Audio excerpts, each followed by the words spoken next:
Earlier today, I met with Vice President Joe Biden over at the White House for an exclusive interview, an exit interview of sorts.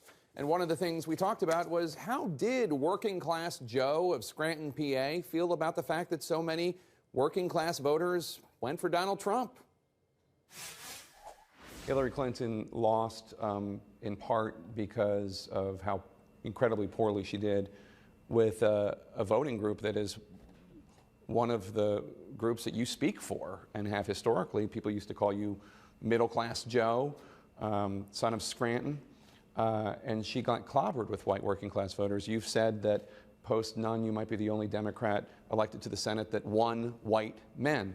Why do you think she did so poorly with white working-class voters? Well, first of all, I don't think as a party we spent, look, I'm really proud of what Barack and I, the president and I, were able to do in the economy. But if you notice, the last 2 years in the President's State of the Union, there's been a shift in the focus now that we got the car out of the ditch and on the road and running, on really focusing on the real inequities that exist and still exist for working class, middle class people who are left behind. And what happened was that wasn't the central part of the campaign moving forward, in my view. Now, I said at the convention, when I introduced Hillary and praised her, I said, we don't show enough respect to that group that in fact has been left behind. And these are people who had good, decent jobs. My dad used to have an expression, for real. He'd say, remember, Joe, a job's about a lot more than a paycheck. It's about your dignity. It's about your respect. He did say a lot that the trade deals had sold out the American people and that he was going to bring those jobs back and that he was going to fight for the American worker. That did cut through. That cut through, but there was no detail about any of it. Do you think you could have done a better job? Oh, I don't know. They'd probably beat me alive. You know, who knows what would have happened?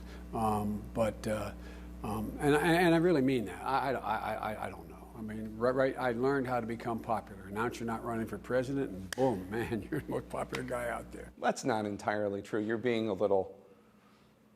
I can't believe that you didn't sit there at times during the campaign and think, Hillary, why don't you say, or you're not connecting with my people. You and President Obama won Lackawanna County, home of Scranton, by almost 30 points.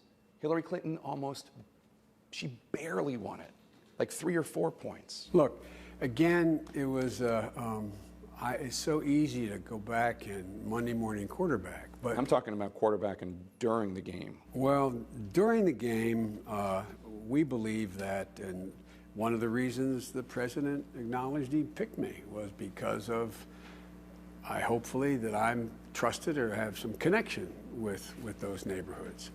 But I don't think there's nearly, like one leading Democrat said, for every vote Biden's going to go out there and get some white guy to vote, I'll get 2 educated women to vote Democrat. We don't.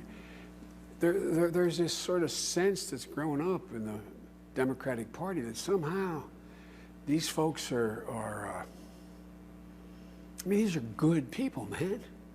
These aren't racist. These aren't sexist. Here's the thing. I've never found, Jake, any difference between the progressive views I have, and I challenge anybody to have a more progressive record than I have on race, women, LGBT, whatever, and union halls.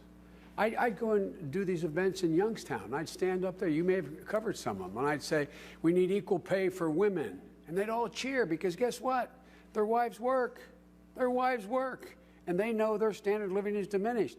I'd stand up and say, look, we have to stop the violence on college campuses, and we have to make men stand up and take responsibility. These guys, it wasn't because Joe Biden said it, they cheered. But there's a sense in some of our party that, wait a minute, we either have to tone down our progressive point of view and ramp up what we're going to do for working folks, or somehow talk less about working folks and ramp.